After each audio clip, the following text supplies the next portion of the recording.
तो मतलब आपको लग ही रहा था कि आपका सेकंड ग्रुप नहीं निकलेगा। करेक्ट। मतलब आप जो बोल रहे हो और आपके मार्क्स जो दिखते हैं वो वैसे मैच नहीं हो रहा है कहीं भी, बिकॉज डीटी भी आप बोल रहे हो कि आप छोड़ ही दिया था आपने लास्ट टाइम पे। लेकिन yes, again I would like to tell is कि आपने may be we can go back to those 15 days जहाँ पे आपने डीटी बहुत शिद्दत से किया था। आपने बोला वो बीबी के लेक्चर्स आपने बहुत ज़्यादा शिद्दत से किए थे, शायद वो इतना आपने मन लगा के किया था, वो आपको कैरी फॉरवर्ड हुआ वो पूरा, करेक्ट। एंड इसलिए आप डीटी और आईडीटी दोनों भी क्लियर कर पाए। लेकिन डीटी कैसे होता है ना, मतलब डीटी चलो किसी को आसान भी चला जाएगा, क्योंकि डीटी में इतना डिफ़िकल्ट मतलब हो सकता है कभी, लेकिन इस बार का ओके ओके पेपर था तो काफ़ी सारे बच्चों का अच्छा गया था। लेकिन अच्छा डीटी जाना एंड एक्चुअल में डीटी में अच्छे मार्क्स आना इज़ कम्प्लीटली डिफरेंट। एंड आपको पेपर ठीक गया था, आप 40 का एक्सपेक्ट कर रहे थे, यू स्कोर्ड 60। तो वो क्या है जो 60 आपको लेके आया डीटी में?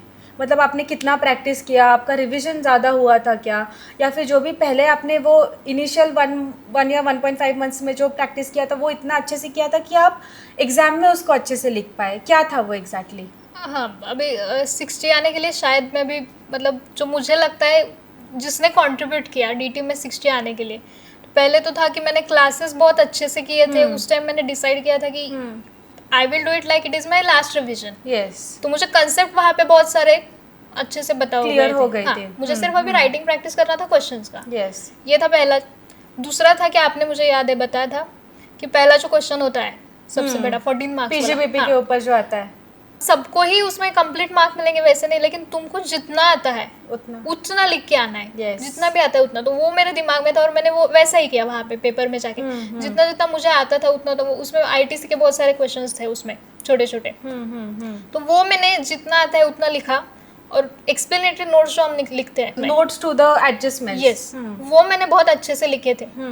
तो उसमें आई थिंक वही चीज़ था कि नोट्स मैंने एक्सप्लेनेटरी अच्छे से लिखे, मेरे कंसेप्ट अच्छे थे, और आपने मुझसे रिवीजन करके लिया था। वो तो है तो वो कंट्रीब्यूट हुआ कि आपको 60 आ गए डीटी में। रिवीजन बहुत ज़रूरी है इंटरनेशनल टैक्सेशन में, क्योंकि क्वेश्चन कैसे भी फ्रेम हो सकता है। और डीटीआरडीटी आज द सब्जेक्ट जहाँ पे आपको बहुत रेयर चांस होता है कि छपा हुआ क्वेश्चन आएगा। It can be a new question all the time, and यहाँ पे लाइक 1.5 डेज के हिसाब से आप कैसे पहले से ही खुद को प्रिपेयर कर रहे हो वो ज़्यादा इंपॉर्टेंट। लाइक जब मैं भी स्टूडेंट से पढ़ाई करवा के लेती हूँ या फिर जो टारगेट्स देते हैं, we always keep in mind कि जब एग्ज़ाम आ रही है तो वो 1.5 डेज है, वो आप कैसे यूटिलाइज कर रहे हो वो उस टाइम पे डिसाइड नहीं करना है, वो आप जब पढ़ाई कर रहे हो वहीं से डिसाइड करना है कि आपका पढ़ाई कितना कॉम्पैक्ट होना चाहिए फॉर द एग्ज़ाम।